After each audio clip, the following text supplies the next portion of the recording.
Hello tout le monde! Format un peu différent aujourd'hui, je vous propose un résumé des techniques d'écoute, notamment très utiles pour améliorer son écoute active.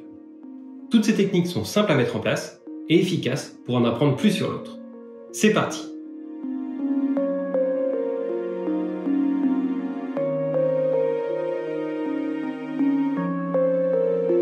Premièrement, la reformulation. Donc ce que tu me dis, c'est qu'en fait, tu es limité en compresse dans ton hôpital. C'est exactement ça. La nouvelle directive nous a contraints de réduire le nombre de compresses, et franchement, c'est chaud quoi. Reformuler ou répéter un propos entendu permet de faire parler les gens, les mettre en confiance, et parfois de les aider à prendre du recul. C'est une des techniques de base de l'écoute active. Deuxièmement, demander des exemples concrets. La dernière fois que tu as fait ça, comment ça s'est passé? Demander des exemples concrets permet de bien comprendre ce que l'autre a en tête sans interprétation.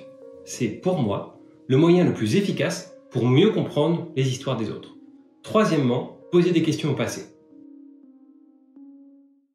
Combien de fois tu fais du sport par semaine, toi? J'en fais tous les jours. Cool. Et du coup, combien de fois tu as fait de sport la semaine dernière? 3 fois. Questionner au passé permet d'avoir du détail sur une expérience vécue plutôt que sur une idée ou une impression.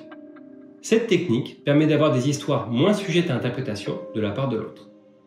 Quatrièmement, respecter les silences. Ouais, ça s'est pas bien passé entre nous. C'est même très mal passé. En fait, c'est moi qui l'ai insulté. J'en pouvais plus de cette situation. Ne pas parler lorsque la personne est en train de réfléchir lui permet d'aller jusqu'au bout de sa pensée. Il ne faut pas se précipiter pour poser ses questions.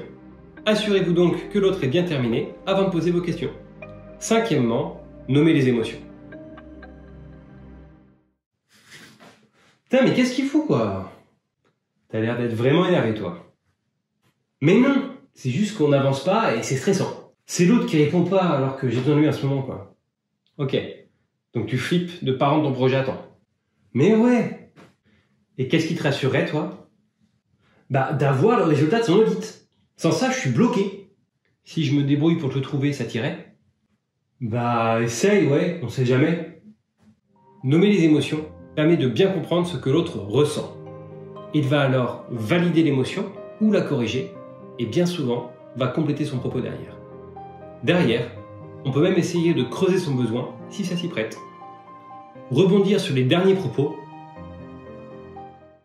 Donc en gros, tu n'utilises pas ce logiciel parce qu'il te gonfle. Mais carrément, ça nous ralentit tellement. En plus, on a l'inventaire à faire. En quoi ça t'impacte cet inventaire? Rebondir sur les derniers propos permet de creuser une idée proposée par la personne. C'est une technique simple qui permet de toujours s'intéresser un peu plus à l'autre et donc de la faire parler.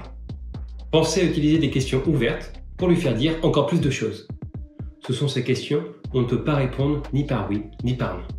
Ainsi se termine ce récapitulatif.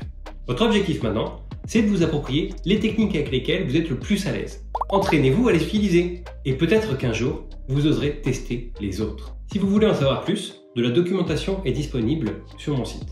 Le lien est en description. Pour en savoir plus sur les postures d'écoute, allez sur cette vidéo. Ciao!